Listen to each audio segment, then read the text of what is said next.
బంగారు వాకిలి దగ్గర జరిగిన ఈ సంఘటన వింటే ఒళ్ళు గగుర్పించడం ఖాయం.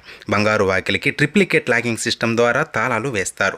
ఒక తాళం అచ్చుకోడి దగ్గర, ఇంకోటి పేష్కర్ దగ్గర, మరొకటి జియంగర్ దగ్గర ఉంటాయి. ఉదయం సుప్రభాత సేవకు ముందు వీరు ముగ్గురు వారి వారి తాళాలతో వచ్చి బంగారు వాకిలి తెరవాలి. ఆ రోజున ముగ్గురు వచ్చి తాళం తెరవడానికి ప్రయత్నిస్తే రెండు తెరుచుకుంటాయి, మూడవది తెరుచుకోదు. సుప్రభాతానికి సమయం అవుతుంది. చెమట్లు పట్టేస్తున్నాయి అధికారులకు. భయంతో శరీరాలు వణికిపోతున్నాయి.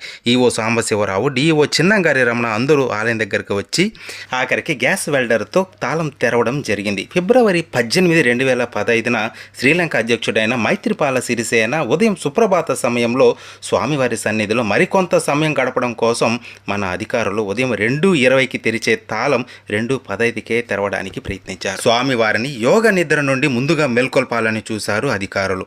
ఆగమ శాస్త్ర నియమాలు ఎవరు భంగపరచాలని చూసినా వెంకటేశ్వరుడు ఊరుకోడు. ఓం నమో వెంకటేశాయ.